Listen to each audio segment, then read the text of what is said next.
Okay, good. I guess we good. I guess we're good. Okay, check it out. Like to tell everybody, thank you for has been checking out the videos. I have a situation I want to get on here and actually share, and I want to make a video of it so I can pretty much document the situation, place, and mental space that I'm currently in right now. Currently, Paisley is not in school. It's many things that actually lead up to that situation. One of the very first things was me trucking. For those who don't know, when I actually started my channel pretty heavy when I was actually trucking, I was having an amazing time, and I was seeing different things every day. I was making a decent amount of money, but over a period of time, honestly, it really got old with me, and it got to the point where I was most definitely missing my daughter, and I was missing my wife. And then I kind of came to my senses. I was thinking to myself, like, yo, like, how was it that you found a beautiful lady, develop a beautiful daughter, you know what I'm saying, have a home and everything to share with her, but you never home. Only thing, you know, you do is pretty much keep the light switch on, you know what I'm saying? And then two, it was a contribution, you know what I mean? Then as well, I was already very well invested in what I'm currently doing right now, which is that's developing t-shirts and most importantly, developing like videography. That is like my breadwinner right now, videography. I knew there was a time that I was going to have to let trucking go. And I made that decision, cold turkey. You know, it was a situation that actually occurred, but the foundation of my family, me missing my family, me not being in the household, me seeing my presence being missed, you know what I'm saying, within the household, it really pulled me in a direction and it gave me the strength to actually let trucking go. I'm not sure of any of you other guys' stories. I'm not trying to say trucking is bad. This is pretty much just my situation. Some people are actually built for it. I wasn't built for it. After that situation, I actually came home. When I came home, I just pretty much just got all my equipment, you know, started filming for people, continuously doing merchandise for people, developing product lines for merchandise, giving people different marketing ideas, marketing pitch, and everything is actually going well. Even as of right now, everything is pretty much going well, you know what I'm saying? There's an area I'm actually working on for us, increasing, you know what I'm saying, my price, everything of that nature, but overall, everything is well. But the greatest luxury that I had with this situation was seeing Paisley and being able to spend my time with Paisley very creatively. However I wanted to spend my time. Like today, I could have been like, hey, yo, let's go get ice cream. And we went and got ice cream. And I felt as if I was pretty much, after when I came home, I was catching up with the time that I actually missed with her, you know. And then two, to add with it, when I was out trucking, when I came home, I would always pretty much shower Paisley with a whole bunch of gifts. You know, I was always bringing something off the road. And I knew that wasn't, I guess you'd say, the good thing to do, especially continuously do it on a consecutive amount of times, you know, because I'm trying to replace my presence being missed with gifts when I come home, you know.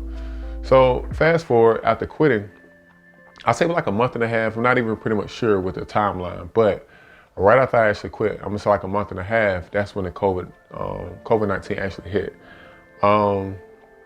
After that situation, after the COVID-19 came in, we pretty much pulled Paisley out of school, I think for like a couple weeks, I think, because we wasn't sure.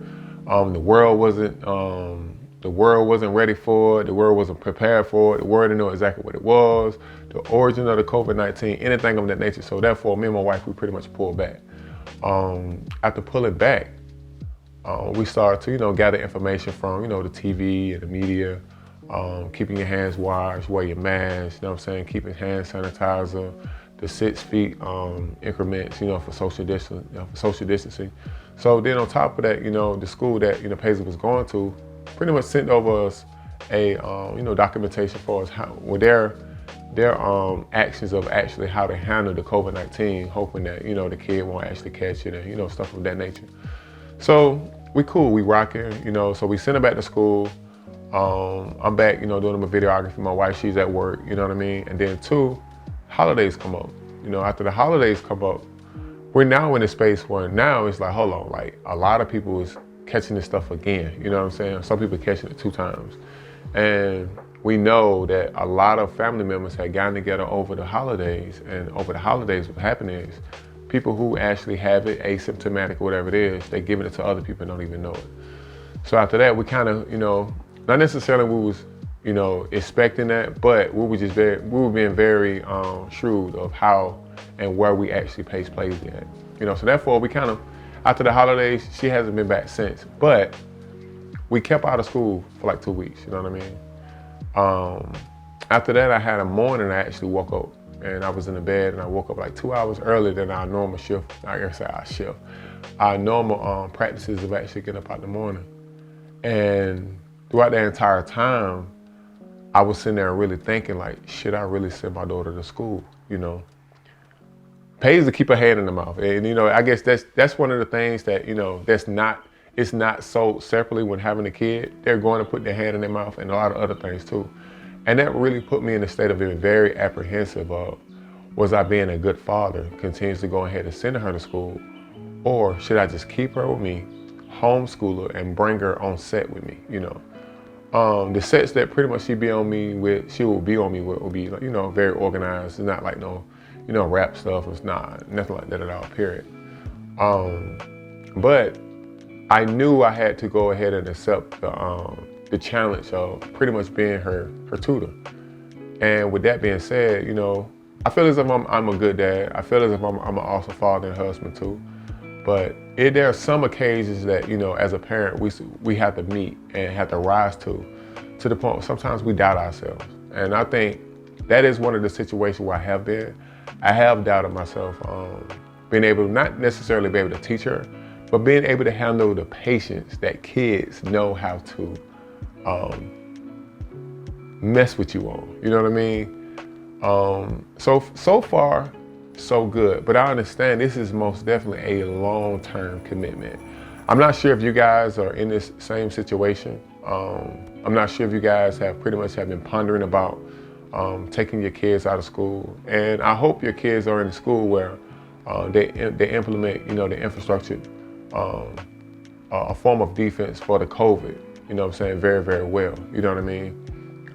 Me as a father, I just knew if she ended up catching it, you know, from school, I knew I wasn't going to be able to, you know, forgive myself from that situation. And that's pretty much where I've been there. And it's like I'm working two different signs, not necessarily signs of stress, I hope it's not stress, but two different things I'm pretty much apprehensive about is me being able to be an awesome, consistent tutor with my daughter.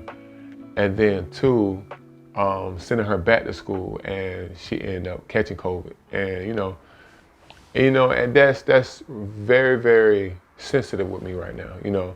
So I knew for a fact, at the end of the day, what comes first is safety. So she's not, you know, going to school right now, and most definitely not anytime soon. You just don't want your kid be the kid that don't know how to spell cat or how to spell dog or how to spell trash, being able to sound out at, you know, context clues and stuff of that nature. But I'm just hoping that, you know, God just continues to be extremely patient with me and to assist me into how to assist her in the areas of need when it comes down to, you know, educating her, you know.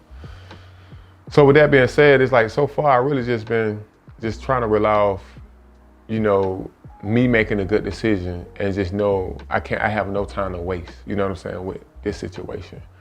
I'm not sure if you guys are in this situation. I know you guys have been seeing the media due to the COVID, but I do want to get you guys' take on the situation. How are you guys pretty much responding? Or what moves have you guys pretty much have made to protect your kids from the COVID situation when it comes down to, you know, educating? And then too, I am aware that some people don't have the creative schedule that I currently have. I understand that some people actually have to send their kids to school. And I totally understand and I get that, you know. But how are you guys pretty much adapting to this situation, knowing that school right now is a kind of, it's a slight red zone. And I'm not trying to market this for people that have, you know, like school businesses, you know, nothing like that at all, period. I'm just speaking here right now as a father, you know. Y'all help me out, let me know. I'm not gonna keep continuously dragging this out. How are you guys pretty much getting over this? I thank y'all for watching the video. I know this video was kind of long, but I told myself I was going to, you know, start documenting situations and my mental space where I'm at, trying to be, you know, not trying to be, but being a parent at the current time. Thank you very much. Comment below, let me know.